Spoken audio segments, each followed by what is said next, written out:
रचित। अब इस पंक्ति में हमने 2 पार्ट में इसको समाप्त किया है। अब लास्ट 2 स्टेंजा बचा हुआ है जिसको हम इस लेक्चर में समाप्त करेंगे। और देखिए यहाँ पर लखन लख्यो रघुवंश मन, यहाँ से हम लोग फिर ये क्लास शुरू कर रहे हैं बच्चों। आप फिर सिर्फ ध्यान से इसको सुनते रहिएगा। इस लेक्चर को आप लगातार निरंतर ध्यान से सुनिए और हम आपके लिए महत्वपूर्ण ऐसे वीडियो, सबसे पहले तो हम पद्य को बनाएंगे क्योंकि ये भाषा क्लिष्ट होती है, आप लोगों को समझने में थोड़ा दिक्कत होती है, इसलिए हमने यहीं से प्रारंभ किया है। अभी हमने सूरदास के पद को पढ़ा है, अब तुलसीदास को पढ़ेंगे समझ अब आज समाप्त हो जाएगा। कल हम वन पथ पे चलेंगे, फिर उसके बाद में नेक्स्ट हमारे लेखक होंगे। इस तरह से हम सबसे पहले अधिक से अधिक आपको पद से करवा देते हैं। उसके बाद में फिर हम और महत्वपूर्ण चीज़ों को पढ़ाएंगे। अलंकार हो गया, छंद अलंकार और संधि हो गया, समास हो गया, फिर संस्कृत के कुछ पाठ जो हैं आपके इस पुस्तक में उसको हम लोग पढ़ेंगे। तो बच्चों इसको आप बहुत ध्यान से सुनिएगा। और अब देखिए ये ध्यान दीजिए। देखिए अब हम चलते हैं।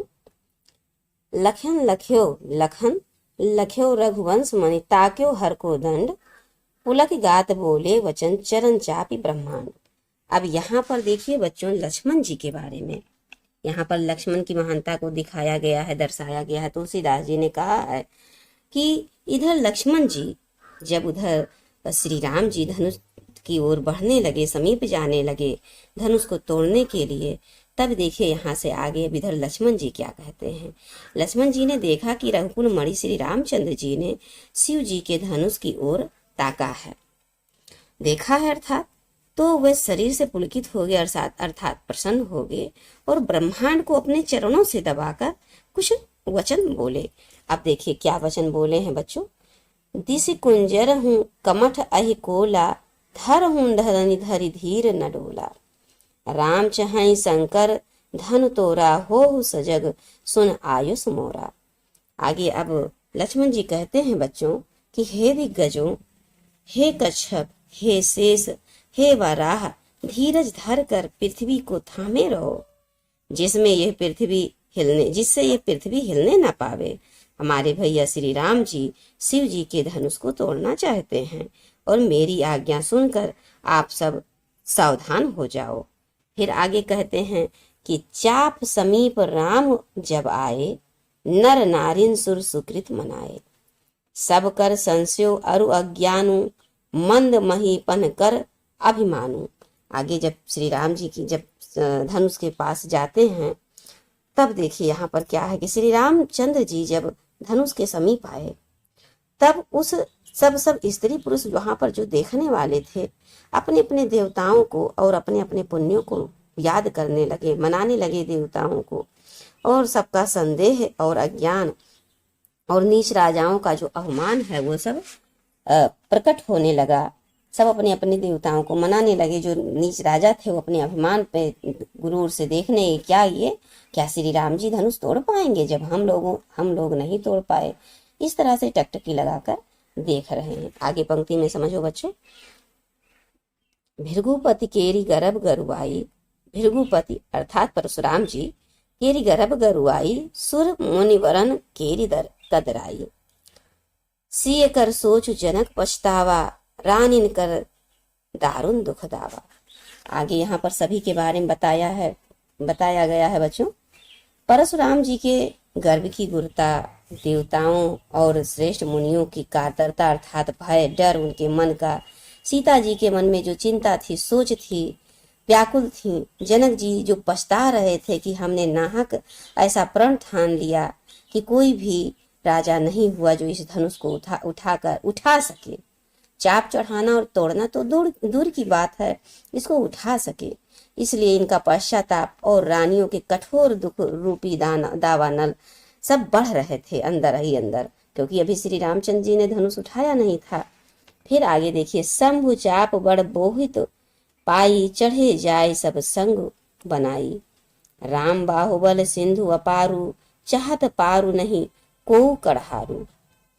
आगे ये सब शिव जी के धनुष रूपी अब ये सब अपने मन में सोच रहे, इन लोगों की व्यथा को दिखाया जा रहा है जो वहां पर बैठे हुए हैं।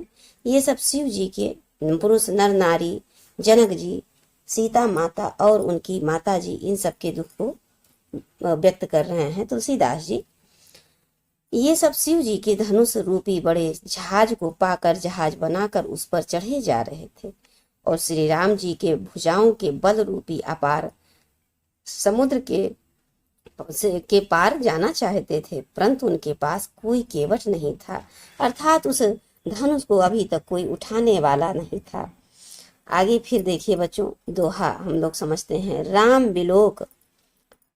बिलोके लोग सब, चित्र लिखे से देख, चितई सिए कृपाय तन, जानी विकल विशेष। अब आगे बच्चों हम एक बार और समझ लेते हैं यहाँ से लेकर। दिस कुंजर हूँ कमठ अहि कोला, और धर हूँ धरन धर धीर न डोला। यहाँ से हम लोग एक बार फिर समझ लेते हैं कि जब लक्ष्मण जी कहते हैं कि हे दिग्गजों, हे कच्छप, हे शेष, हे वराह, धीरज धर कर पृथ्वी को थामे रहो, जिससे ये पृथ्वी हिलने न पाए। श्री राम जी शिव जी के धनुष को तोड़ना चाहते हैं और मेरी आज्ञा सुनो और सब सावधान हो जाओ। फिर आगे कहते हैं, आगे सबके अभिमान के बारे में। श्री राम जी जब धनुष के समीप जाते हैं तो सब वहाँ के जो स्त्री पुरुष देवता सब अपने अपने पुण्यों को, देवताओं को मनाने लगते हैं। वहाँ के जो लोग होते हैं, जनता होती है, और सबका संदेह और अज्ञान, नीच राजाओं का जो अभिमान है, सब मन में मंथन कर रहे हैं कि धनुष टूटेगा या नहीं, और अभिमानी राजा अपने में वो हो रहे हैं।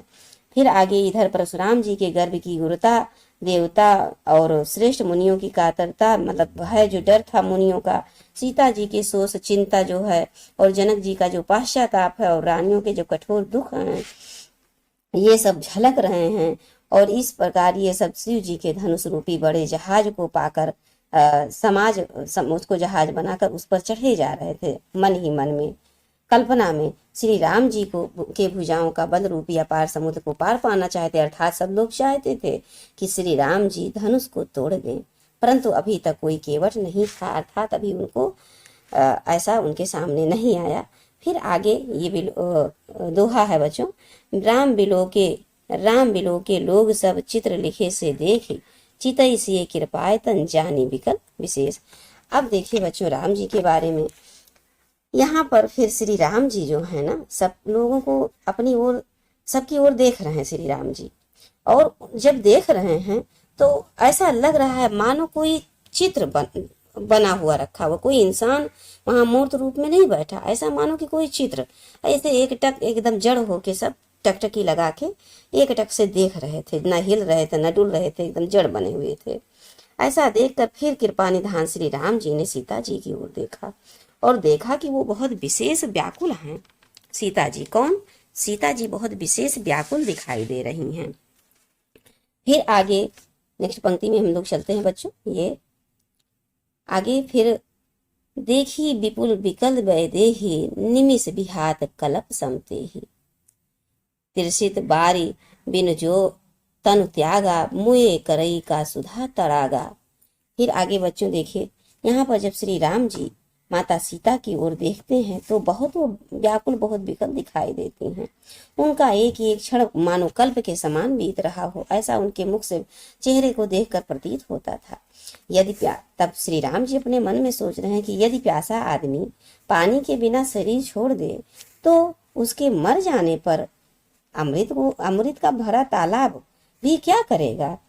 अमृत का सुधा तड़ागा अर्थात अमृत का भरा तालाब क्या करेगा? यहाँ पर सुधा तड़ागा अर्थात अमृत का तालाब क्या कर सकता है? फिर आगे कहते हैं कि का बरसा सब कृषि सुखाने, समय चूके पुनि का पछताने, अस जिए जान अस जिए जानकी देखी, प्रभु पुल के लख प्रीत विशेषी।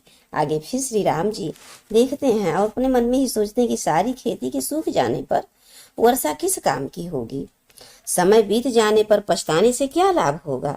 और फिर श्री राम जी के मन में ऐसा समझकर श्री राम जी ऐसे देखते हैं सबकी तरफ, फिर माता सीता की ओर देखते हैं, फिर अपने मन में ही सोचते हैं।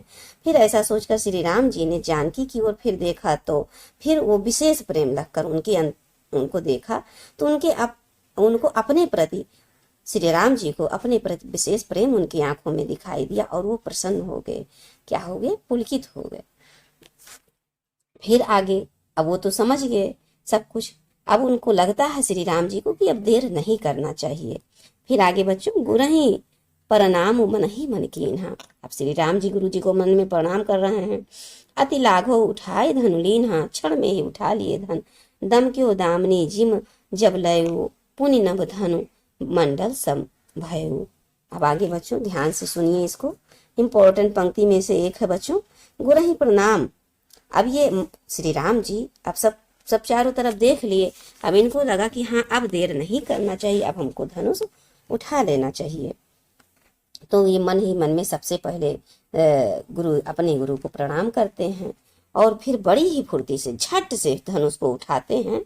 और जब उसे हाथ में लेते हैं तो धनुष से जैसे बिजली चमक उठी हो और फिर आकाश मंडल जैसा मंडलाकार हो गया। धनुष से इतना चमक आया कि जैसे मानो मंडलाकार हो गया। फिर लेत चढ़ावत खैंचत गाढ़े, काहू न लखा देख सब ठाढ़े। तेहि क्षण राम मध्य धनु तोरा, भरे भुवन धनु घोर कठोरा।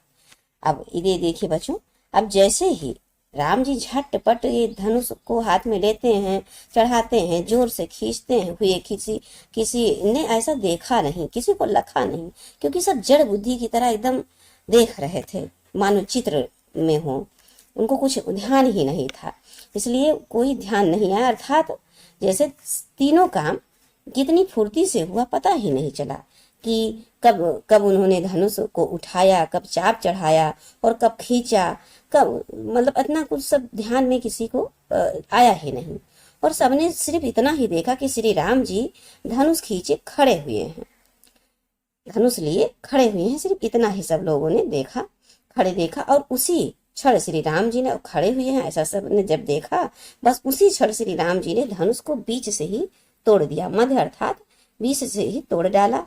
और भयंकर ध्वनि, जब श्री राम जी ने धनुष को तोड़ा तो बहुत भयंकर ध्वनि गूंज उठी, पूरे लोक में, पूरे ब्रह्मांड में ये ध्वनि जो है गूंज उठी और सब लोग चारों तरफ सुनने लगे, धरती डोलने लगी। अब आगे बच्चों नेक्स्ट पंक्ति में हम ये छंद पढ़ते हैं, छंद में ये सब बताया गया है। तुलसीदास जी ने छंद के माध्यम से लिखा है, भरे भुवन घोर कठोर रव रविबाज तज मारग चले, चिक्क रही दिग्गज डोल मही अहिकोल कुरूम कलमले, सुर असुर मुनि कर कान दीन है, सकल विकल विचारही, और को दंड खंड्यो राम तुलसी जयति वचन उचारही। बच्चों इसके भावार्थ को हम समझ लेते हैं, ये आप छंद है। इसमें फिर जब धनुष जी श्री राम जी धनुष को तोड़ देते हैं तो अब घोर कठोर ध्वनि उत्पन्न होता है चारों तरफ। तो जब घोर कठोर ध्वनि सब चारों ओर पूरे लोक में फैल जाता है तो क्या होता है कि सूर्य अपना मार्ग बदल देते हैं, सूर्य अपना मार्ग छोड़कर अन्य रास्ते अन्य घूम के चलने लगते हैं। जो बड़े बड़े दिग्गज हाथी हैं वो सब चिंघाड़ने लगते हैं, धरती डोलने लगी है, शेष वाराह और कच्छप सब कलमला उठे हैं, देवता राक्षस और मुनि कानों पर हाथ रखकर सब व्याकुल हो रहे हैं, कानों पर हाथ रखकर ध्यान से सुन रहे हैं, व्याकुल हो रहे हैं और विचार करने लगे, सोचने लगे, विचार करने लगे। तब तुलसीदास जी कहते हैं कि जब सबको निश्चय हो गया कि श्री राम जी ने ही धनुष तोड़ा है, तब सब लोगों ने श्री राम जी की जय जयकार बोलने लगे। बच्चों हमें पूरा विश्वास है कि आपको ये पंक्ति बहुत अच्छे से समझ में आई होगी। हमने पहले भी बताया है कि आप बस इसको मात्र ध्यान पूर्वक सुन लीजिएगा, बस सुनने मात्र से आपके दिमाग में चीजें बैठी रहेंगी। बस 2 से 3 बार आप सुन लीजिएगा। और हमने यहाँ पर कुछ जगहों पर टिक लगाया है, आप इसको उतार लीजिएगा, इसके भावों को। और पिछली कक्षाओं में हमने इसके भावों को भी समझाया है, तो आप वीडियो रोक रोक के इसके 2-3 मात्र भाव को लिख लीजिएगा। प्लस हम प्रश्नों के माध्यम से इसमें कुछ और महत्वपूर्ण पंक्तियों को लेंगे और उससे संबंधित प्रश्न करवाएंगे। और फिर हम नेक्स्ट पंक्ति में चलेंगे। तो बच्चों अब हम नेक्स्ट क्लास में चलेंगे, देखेंगे वन पथ पर देखेंगे। तो बच्चों यह वीडियो अभी यहीं पर समाप्त करते हैं, और आप हमारे वीडियो को ध्यान से देखिए, और हम पूरा आपको विश्वास दिलाते हैं, हमने संकल्प ले रखा है कि हम आपको परीक्षा तक हिंदी में मजबूत करेंगे, और आप बिना किसी डर के परीक्षा देने जाएंगे और बहुत ही अच्छे अंकों से सफल होंगे। तो अब बच्चों समाप्त करते हैं वीडियो, मिलते हैं नेक्स्ट क्लास में। जय हिंद बच्चों, जय हिंद बच्चों।